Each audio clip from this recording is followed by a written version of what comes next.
A través de una charla informal vas a conocer más acerca de derechos y otros temas de interés general.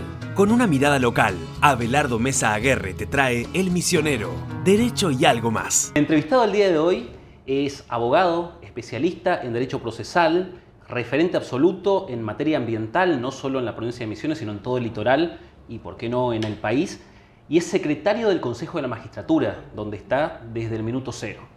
Pero también hay una presentación blue, donde dice que es el padre de los Mellis, es fanático del negro Fontana Rosa, es un gran futbolero, hincha de River, y dicen, está en el ranking de los jugadores más picantes de la Liga Interprofesional de Fútbol de la ciudad de Posadas. El señor Leonardo Diego Villafañe. Qué personaje, por favor.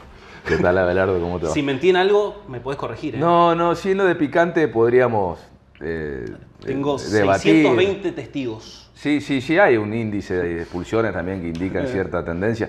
Pero no, sí, lo que sí, soy muy orgulloso padre de Mellis, fanático de Fontana Rosa, he leído creo que casi todo. Y sí, nos dedicamos al derecho ambiental y al Consejo de la Magistratura como dos áreas de lo jurídico que me identifican hace mucho. Y estoy muy orgulloso de eso, digamos, o sea, de formar parte de esta institución desde el principio. Y bueno, el derecho ambiental es como una pasión, como una cosa que... ¿Lo viste cuando todavía nadie lo veía? Hoy todos somos ambientalistas. Claro, lo pones en términos así como medio, como una tómbola. Pero sí, nosotros, yo en realidad, Abelardo, me conocés, arranqué con recursos naturales, yo arranqué con derecho minero. O sea, no había derecho minero. Y me acuerdo que en una época me llamaron así, hace mucho tiempo, como profesor de derecho minero por unos contratos que tenía que hacer YPF acá en la provincia. Y fue la primera vez que sentí que servía para algo el estudiar esa área en Misiones. Pero sí, la verdad que sí, empezamos en el derecho ambiental hace mucho, ya el otro día estábamos sacando cuentas, hace casi 20 años estamos en la universidad dando derecho ambiental. Y sí, no sé si la vimos, pero sabíamos que iba a venir. Sí, eso sabíamos que iba a venir. Y bueno, estábamos ahora en esta situación de COVID y post-COVID que no se termina de resolver. Brasil ayer empezó a establecer nuevos protocolos, así que de vuelta hay que ver qué pasa. Te saco del derecho ambiental y vamos de lleno al tema del día de hoy, el Consejo de la Magistratura. La idea es un poco transmitir a la sociedad, a los colegas incluso, cómo funciona el Consejo de la Magistratura, transparentar todos sus procedimientos a efectos de saber exactamente qué es el Consejo de la Magistratura. Entonces, la primera pregunta es esa: ¿qué es el Consejo de la Magistratura? ¿Cómo se conforma? Bien, el Consejo de la Magistratura se explica a partir de la reforma del año 94. Antes de eso, de la Constitución Nacional preveía que sea el presidente, en este caso de la provincia de Misiones, el gobernador, el que designe los jueces con acuerdo de la legislatura. A partir de la reforma del 94 se incorpora el Consejo de la Magistratura de la Nación y en la provincia de Misiones en el año 2000 se sanciona la ley de creación del Consejo. ¿Qué es el Consejo? El Consejo justamente es un grupo de personas, un consejo de personas, que después vamos a explicar la integración, que tienen a su cargo la responsabilidad de elegir a los postulantes para que el gobernador de esas tres personas, de esa terna, elija el que tiene que ir y le pida el acuerdo a la legislatura local. Esto es muy importante porque hay un sistema de selección previo por concursos públicos de oposición y antecedentes, que son públicos, o sea, están a la vista de todos, que incluyen la participación ciudadana, porque la gente puede hacer objeciones de todo tipo, planteos de todo tipo respecto a los postulantes que están publicados en la página del Consejo de la Magistratura, se hace saber, se pone en conocimiento de todos. Y de ese proceso de selección, que tiene también sus características, también público, de allí surgen los tres candidatos al cargo. Es decir, ya no es algo discrecional del gobernador, hace ya 20 años de esto, 22 para ser más preciso, en Misiones y desde el 94 en la Nación. Y básicamente eso, es un organismo, es un organismo extrapoder que tiene como principal función la de seleccionar a los integrantes de las ternas para cubrir cargos en el Poder Judicial, de juez, fiscal y defensor. tanto de Cámara como de primera instancia. Clarísimo. ¿Qué diferencias hay entre nuestro Consejo de la Magistratura, el provincial, con el Consejo de la Magistratura Nacional? Porque hay diferencias ahí. Hay muchísima diferencia. Primero, esto es importante, Abelardo, para eso también es importante por ahí todo esto. Que la gente sepa que hay un doble orden de justicia. Hay una justicia federal y otra justicia provincial, que se llama la justicia ordinaria, pues es la común. Esa justicia ordinaria o común, la provincial, atiende del cúmulo de casos que hay el 90% de los casos, o más. No son los jueces que los medios nacionales generalmente mencionan o refieren, no son los jueces que todo el mundo cree que guiando, no siempre por los centros, los medios centrales o porteños, son otros jueces, son los jueces distintos, digamos, y tienen un proceso de selección muy transparente. Misiones tiene un proceso de selección conocido. Misiones integra el Foro Federal de Consejo de la Magistratura de la Argentina. Le tocó presidir ese foro y somos referencia habitual dentro de los consejos de magistratura de la Argentina porque el valor predominante es la transparencia.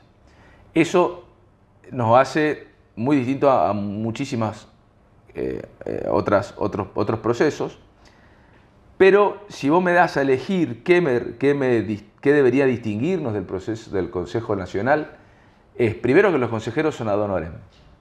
Acá en la provincia de Misiones trabajan ad honorem.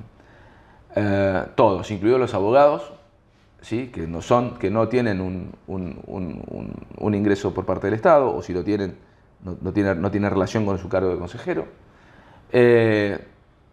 Después que el Consejo de la Magistratura de Misiones no tiene judicializado ningún concurso, ninguno. Nosotros ya estamos llegando a los 300 concursos en los cuales sin que haya judicialización. Cuando vos decís no fueron judicializados y no fueron impugnados. No fueron impugnados por postulantes. No. En definitiva, la verdad. Porque... Claro, sí, no se ha judicializado. Esto quiere decir que los postulantes ingresan al Consejo del proceso de selección y salen conformes o al menos respetados en cuanto a su condición de profesionales, y ellos interpretan o entienden las valoraciones que se le han hecho. La integración, está completa. El Consejo de la Magistratura de Misiones, el Nacional, sabemos que está pasando por un proceso de crisis. Es otra cuestión, también es muy estable en la legislación el Consejo de la Magistratura Provincial. Nosotros tenemos la misma ley hace 20 años y los reglamentos, cuando se modifican con mucho periodo de debate y mucha información al postulante. Eso quiere decir que somos muy predecibles, digamos, y seguros en materia jurídica. Esto también es una cuestión. Hace la seguridad jurídica, justamente. Hace justamente la seguridad jurídica y a que el postulante sepa cuáles son las reglas del juego. Después también tenemos un sistema en el cual está bastante equilibrado, no solamente la integración, que es lo que se le cuestiona a nivel nacional. La integración nuestra está muy equilibrada, donde ningún sector, ya sea judicial o no judicial, técnico o no técnico, o político o no político, predomina en el Consejo. Porque ningún sector por sí solo tiene los 5 votos que se requiere para votar una terna. Y esto de votar una terna, quiero que la gente sepa que no es que el Consejo va y dice, yo voto por 3. No. Tienen que llegar a la consideración del Consejo a partir de unos exámenes escritos y orales que no las toman los miembros del Consejo de la Magistratura, que lo toman profesores universitarios. Ya vamos a llegar a eso. De distintos lugares del país. Ya vamos a llegar a eso. ¿Qué recordás, Leo? Porque realmente estuviste en la génesis. ¿Qué recordás de 22 años atrás? ¿Tenías cuánto? ¿25 años? ¿27 años? Sí, 25, cuando arrancamos. Me acuerdo perfectamente de empezar en una pequeña habitación del Superior Tribunal de Justicia de Misiones cuando estaba por calle Rioja, que me presento cuando fui designado. Me presento ante una mesa que no era más grande que esta. Todos los consejeros, todos muy prestigiosos, ya los conocía. ¿Te acordás quiénes eran algunos? No, sí, me acuerdo de todos.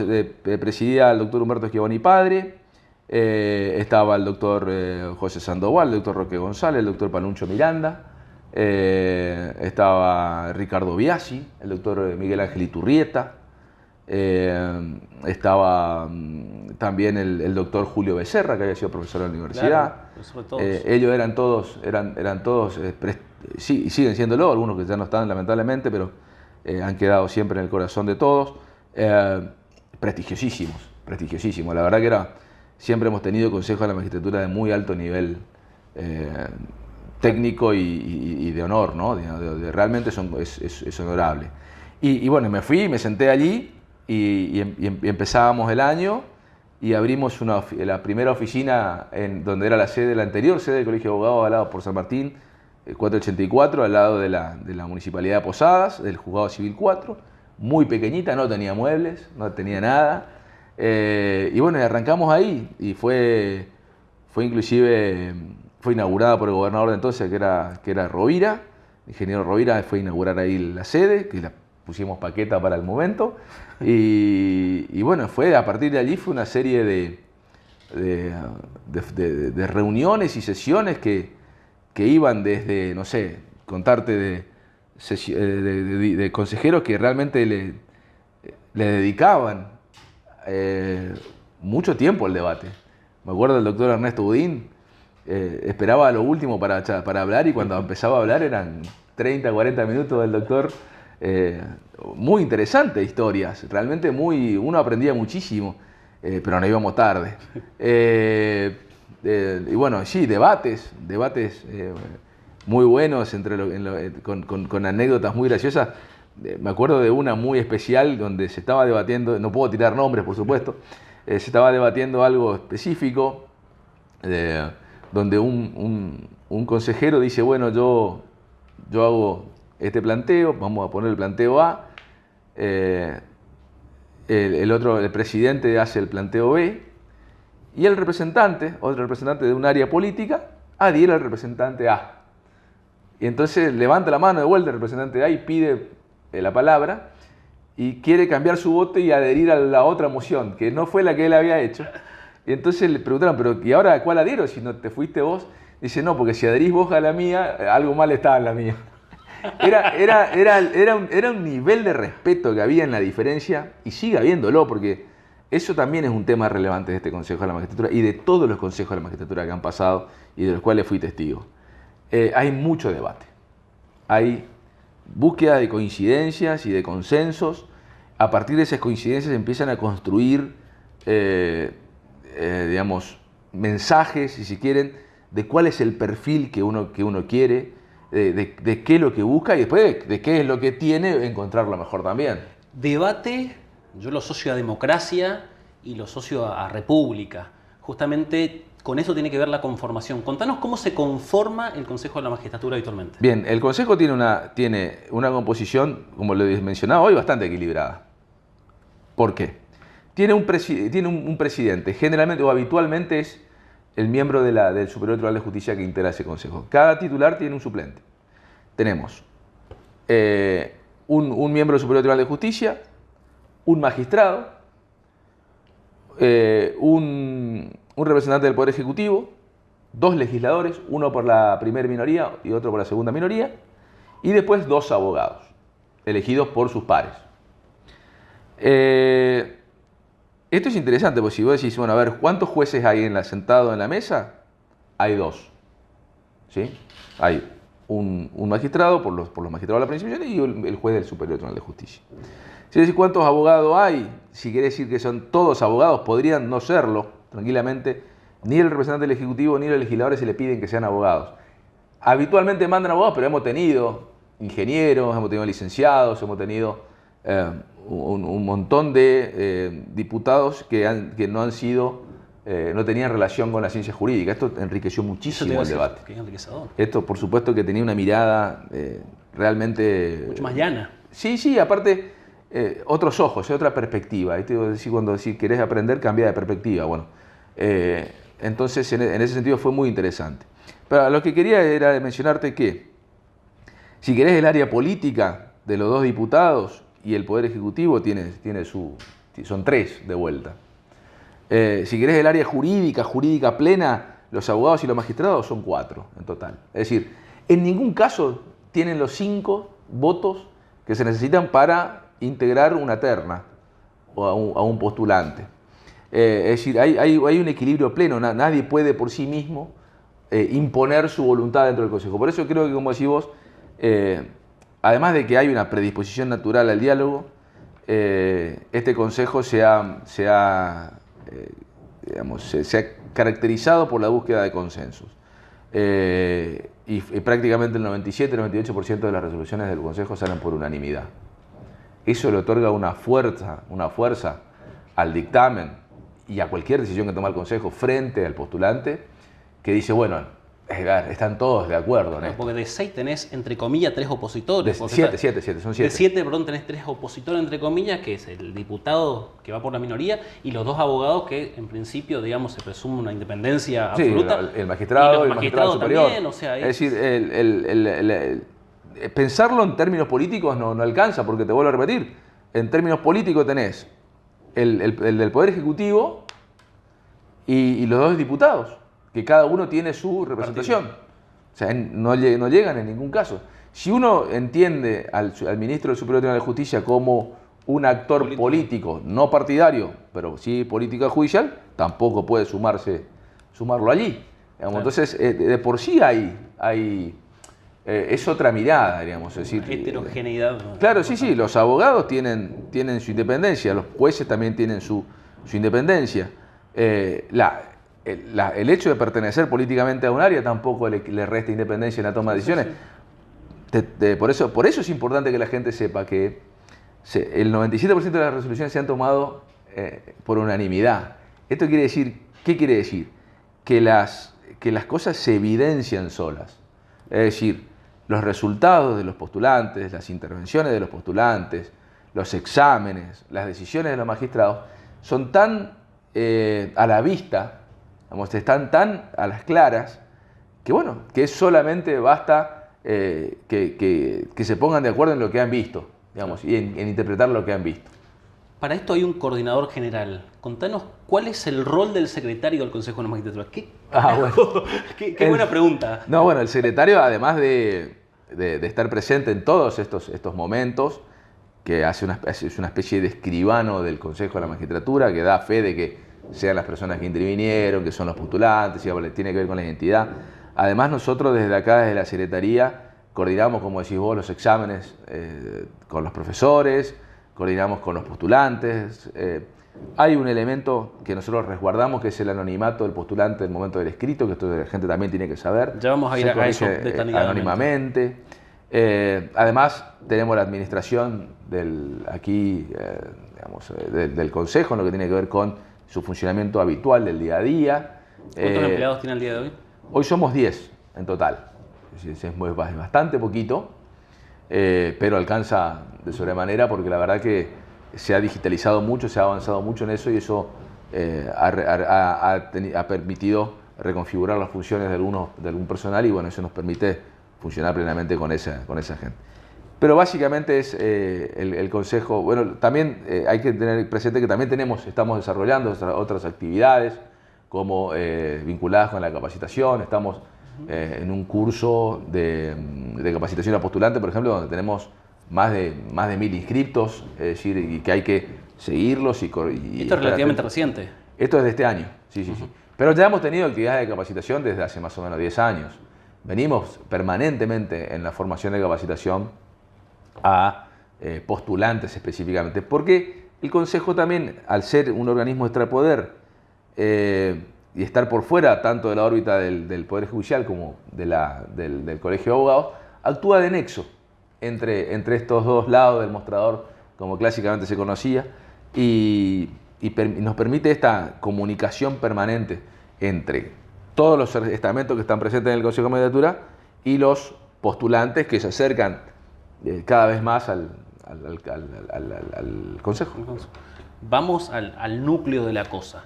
Contanos de 0 a 100, es decir, desde que se presenta el postulante hasta que la ley lo ratifica. Contanos cómo es ese procedimiento. Bueno, lo primero que hay que tener presente siempre es la decisión del postulante. O sea, lo primero que tiene que haber es una decisión del postulante de decir, bueno, yo quiero ser juez, quiero ser defensor, quiero ser fiscal, y tiene en esa situación que presentarse. Lo primero que hacemos es controlar que tengan los requisitos constitucionales. Son 3 años de ejercicio de la profesión. Después, ser argentino, tener más de 25 años. Es decir, pero normalmente ese no es el problema, diríamos, ¿sí? Generalmente, aparte para ser defensor y para ser fiscal, se requieren 2 años nomás, o sea que dentro de todo no hay un requisito de mucha antigüedad. Después esos nombres se publican y empieza un proceso de objeción ciudadana que es un proceso que queda abierto. Y le explico a la gente que esto también es importante.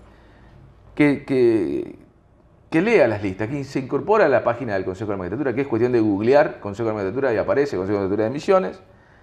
Allí están las listas de todos los postulantes y hay un botoncito donde ustedes ven ahí participación, un botoncito rojo que dice objeción ciudadana y ahí pueden hacer todas las objeciones ciudadanas respecto a los postulantes de forma anónima.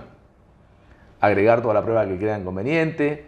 El Consejo recibe ese tipo de objeciones. A las postulaciones. No son objeciones que tengan que ver con su funcionamiento. El Consejo no tiene funciones de superintendencia respecto de los funcionarios que ya están actuando o los magistrados que ya están trabajando. Claro, pero podría decir, por ejemplo, el postulante tal tiene una condena penal en tal... Sí, ni hablar. Fíjate, en el campo de las anécdotas hemos tenido una objeción ciudadana hace muchísimo tiempo a una postulante que tenía una cuenta de almacén.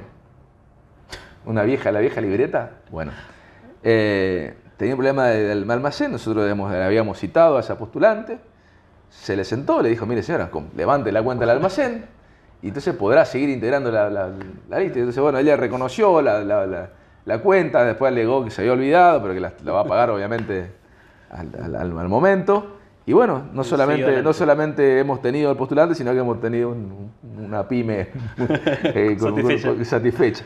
Es decir, pero te cuento, cualquiera de esas objeciones son, además de que el Consejo recaba información de los postulantes. Nosotros hacemos una recorrida por las mesas de entrada, sobre si tienen denuncias de violencia de género, violencia familiar, si tienen otro tipo de denuncias, si tienen otro tipo de causas. Además, es obligación de los postulantes declarar bajo juramento cualquier tipo de impedimento legal, así como causas que tengan en trámite. ¿Sí? Esa disconformidad entre planilla y casos que surjan de los informes del Consejo puede ser un problema para el postulante. ¿Sí? Por eso le pedimos absoluta sinceridad. Por eso te decía yo hoy, la decisión de presentarse implica tener cierto orden, diríamos, en su...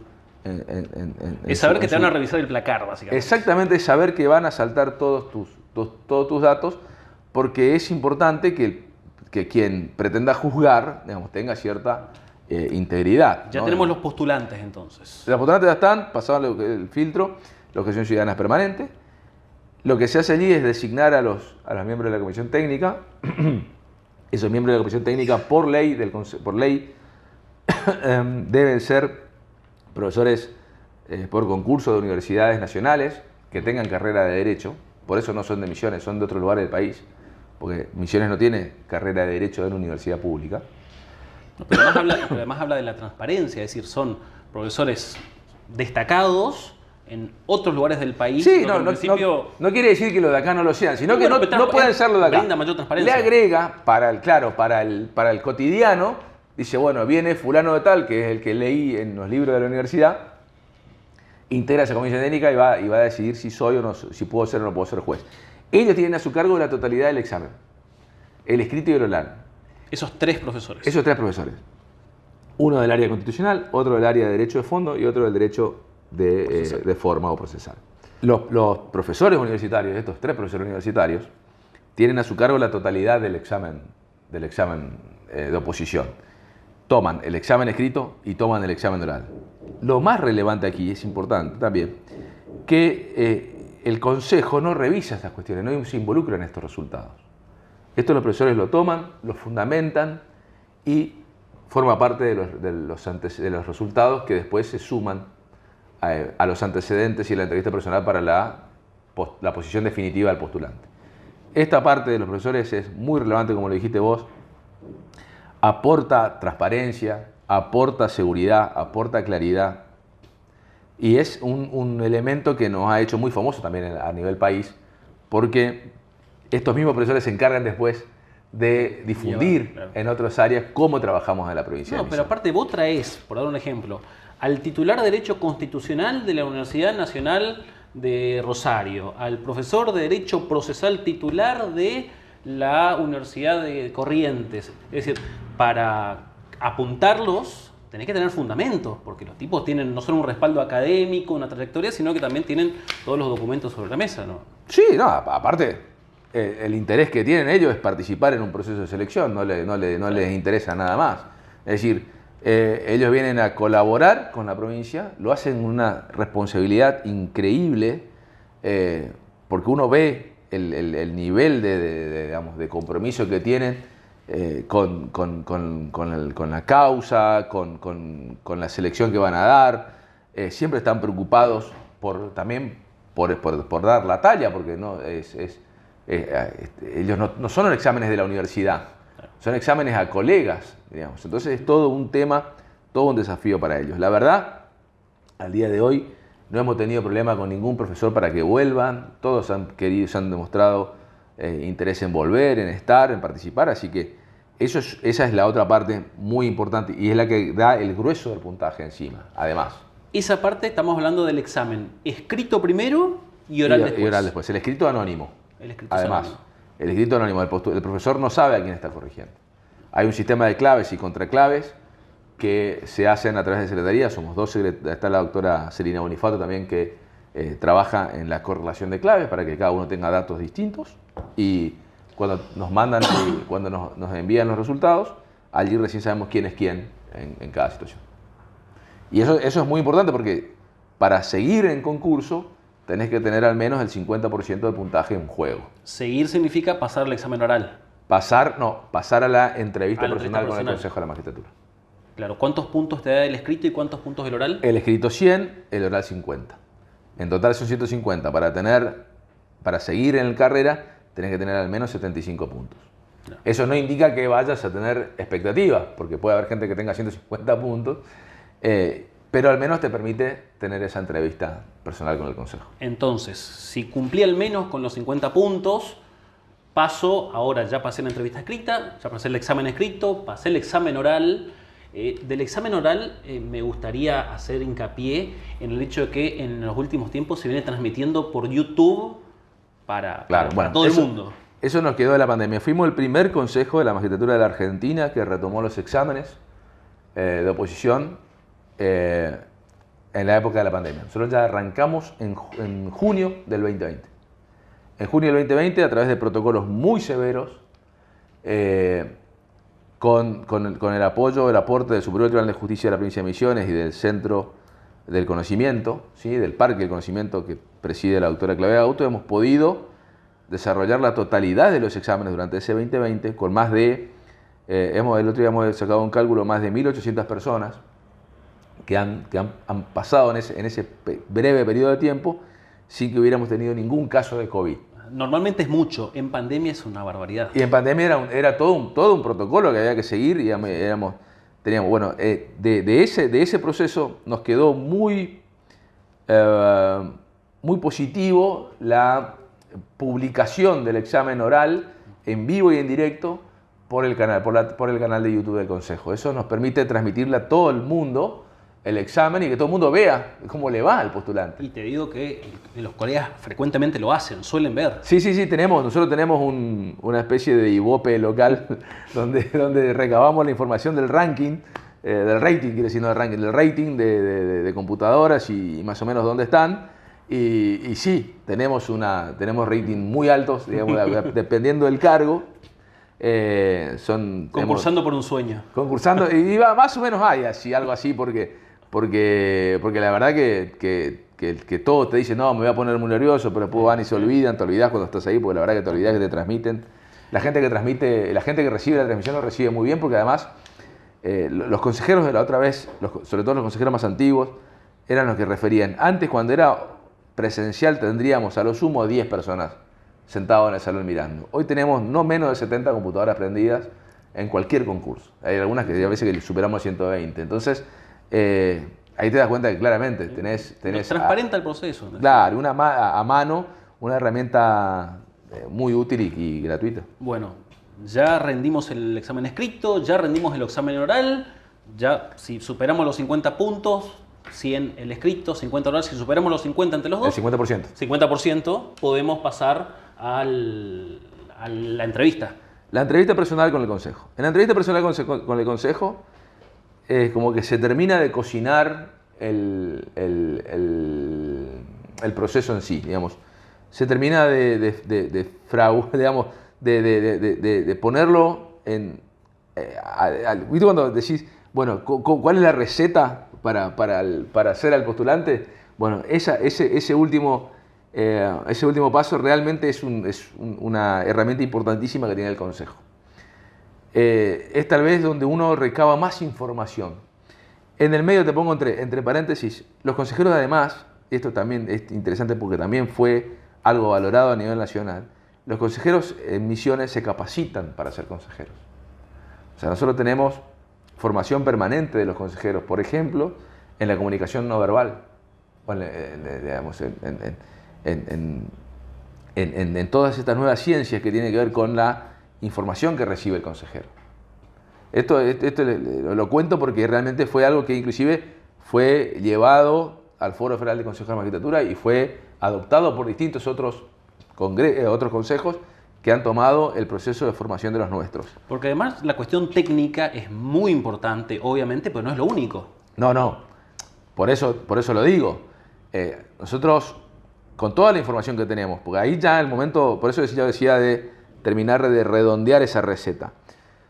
Porque el postulante ya pasó por el técnico, como le dijiste vos, ya pasó por la objeción ciudadana, pero ahí aparecen los informes que se obtuvieron, su historia de vida, su relación con el medio, qué piensa del lugar a donde va a ir, de la tarea que va a realizar, cómo está formada su familia, cuál es su plan de vida, qué conoce de lo que va a hacer, cuál es el compromiso que tiene con ese sistema democrático, qué tipo de juez o funcionario va a ser, que, digamos, ahí empiezan a saltar cosas.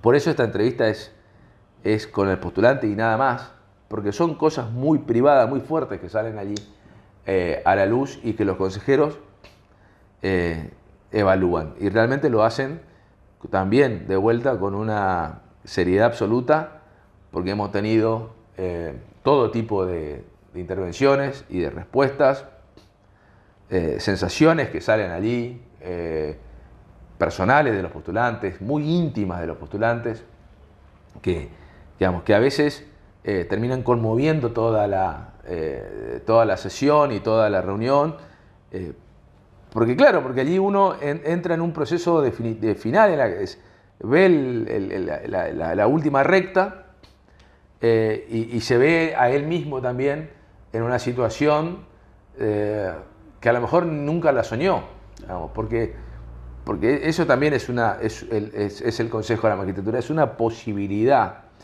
de poder presentarte ante prácticamente todo el espectro que hace al ámbito jurídico en la provincia, porque tenés magistrado, superior tribunal, poder ejecutivo, poder legislativo, es decir, colegas del colegio de abogados, es decir, tenés todo, están todos allí, y que todo el mundo te esté prestando atención a vos en esos 15, 20, 25, 30 minutos que tengas frente a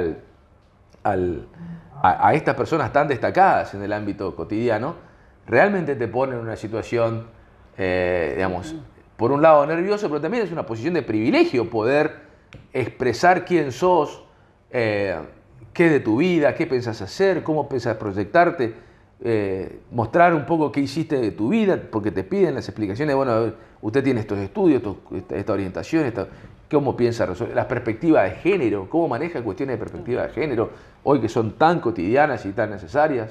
En esta instancia, ¿también reciben un puntaje por los consejeros? Por parte de los reciben un puntaje fundado de hasta 36 puntos. Como verás, no es un puntaje que defina mucho. En principio no define mucho porque no llega al 15% del puntaje total. Porque además hay una evaluación de antecedentes del currículum, de la historia del postulante, que... suma puntos también eso. Suma puntos, muchos puntos, porque esos están valorados, están tasados en el reglamento, y eso ya le da una idea al postulante más o menos cómo va a ir, si tiene una maestría, si tiene un doctorado, si tiene esto o lo otro. Él ya sabe más o menos cuánto viene, además tiene algunos precedentes que le van sirviendo como valoración. Y después la entrevista tiene ese puntaje y se suma todo eso, y los primeros 3 puntajes son los que se mandan al Poder Ejecutivo. Pasando limpio, entonces tenemos el examen escrito, un puntaje, examen oral, otro puntaje, antecedentes, otro puntaje, y entrevista personal, otro puntaje. Del total quedan 3. Así es. Esos 3 se eleva Al Poder Ejecutivo. al Poder Ejecutivo. El Poder Ejecutivo ahí Puede. tiene discrecionalidad. Sí, una discrecionalidad Bueno, pero puede haber sitios... limitada. Pero, a ver, Puede elegir cualquiera de los 3. pero si el candidato A sacó 10, pongámosle, o el total de los puntos, el segundo el 90, el tercero el 80, no está obligado a elegir al postulante A. No. A eso. No. No, porque el espíritu de la norma del Consejo de Magistratura prevé que los 3 que le estamos mandando son los 3 aptos para el cargo. Es un poco lo que vos dijiste. Hay cosas que no son No todo técnico. evaluables. No sé, por ejemplo, pertenecer al lugar donde está, donde vivió toda la vida, vivió allí y es, a lo mejor es tal vez el que más compromiso tenga con el lugar.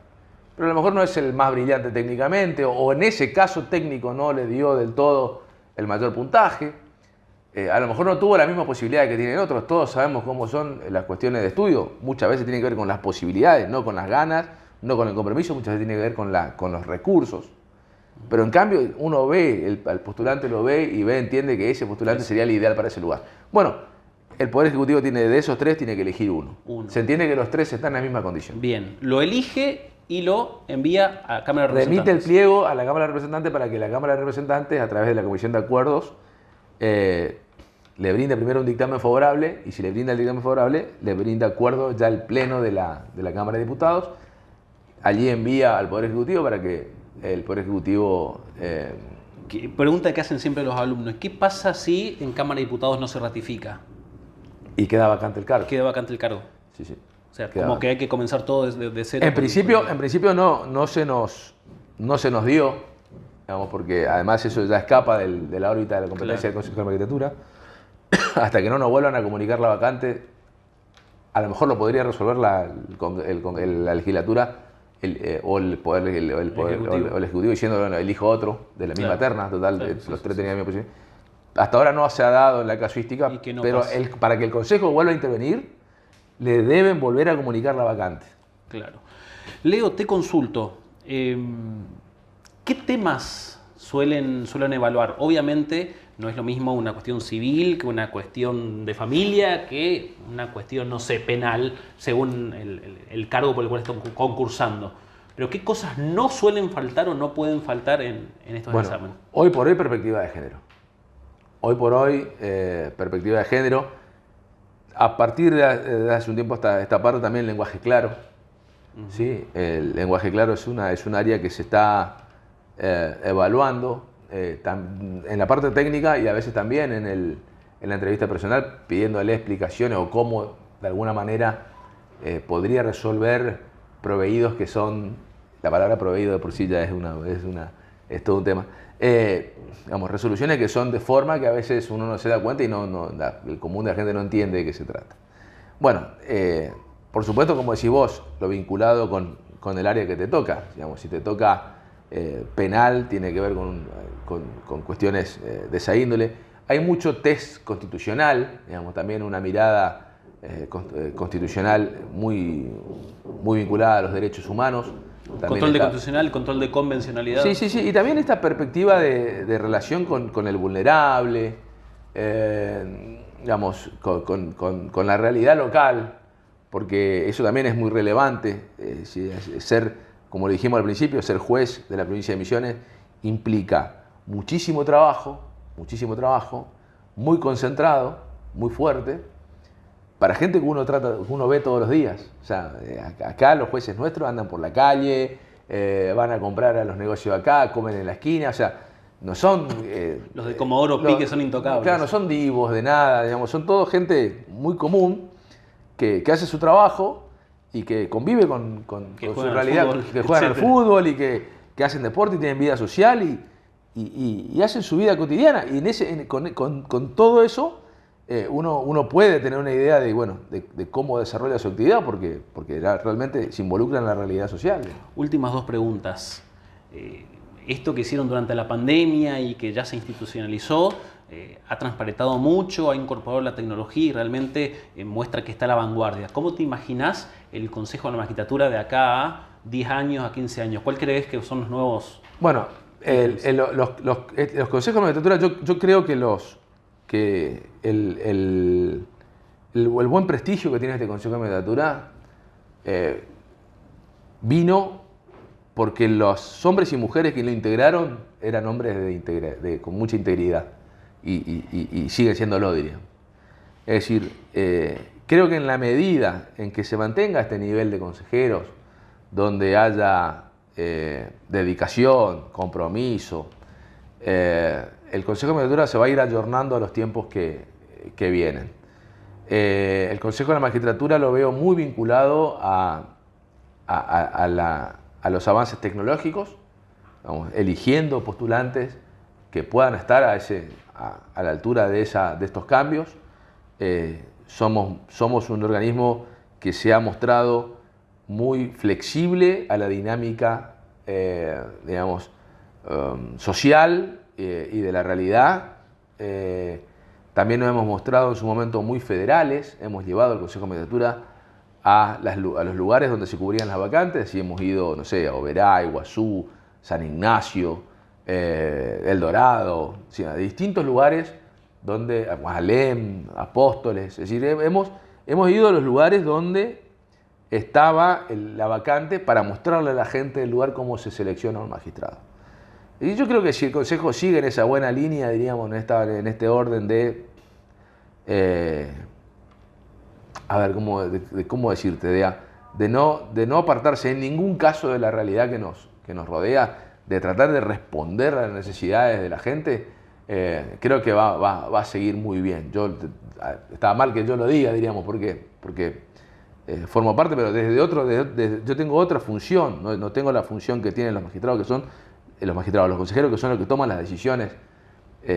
Ellos, con todo ese poder de tomar decisiones, han venido a través de las distintas integraciones marcando una tendencia, y esa tendencia es primero saber qué es lo que buscamos, qué es lo que necesitamos, orientar esa búsqueda y dentro de esa búsqueda los mejores llevarla al Poder Ejecutivo, para que el Poder Ejecutivo tenga esa confianza en que han tenido todos los poderes ejecutivos que han pasado hasta el día de hoy en la vida institucional del Consejo, de elegir tranquilamente, porque sabían que cualquiera de los tres estaban en condiciones de ser elegidos.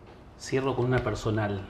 ¿Te imaginás siendo secretario muchos años más o te imaginás concursando por alguna magistratura? Ahora se abre el juzgado ambiental. No hay quien no haya pensado en vos como una alternativa para el... Mirá, yo siempre le cuento a los chicos en la universidad, cuando yo empecé a estudiar Derecho, no existía el Consejo de la Magistratura y tampoco había Derecho Ambiental. Hoy a 22 años, casi 30 años desde que empecé a estudiar Derecho, van a ser 30 años, ahora en marzo, 30 años que empecé a estudiar, no hubiera sabido jamás que podía haber estado haciendo esta nota con vos. Así que no sé por dónde va a venir el compromiso. Sí sé que el día que deje este consejo lo voy a hacer muy orgulloso del camino desarrollado y de haberme sentido parte, por lo cual le agradezco profundamente a los consejeros que han intervenido en todo este tiempo, porque me han hecho sentir parte del consejo. Y el derecho ambiental es una pasión, así que creo que no la voy a dejar nunca, sea de un lado, sea del otro. La academia tira mucho, empuja mucho y seguramente de alguna manera me veré vinculado a ambas cosas, qué sé yo, no sé. Creo que ya forma parte del ADN mío, así que lo más probable es que de alguna manera sigamos. Además, soy miembro de honor del Foro Federal de Consejo, así que también ellos no se van a poder liberar de mí. No sé, Abelardo, mientras siga rodando la pelota, ahí estaremos. Señoras, Leo Villafañe.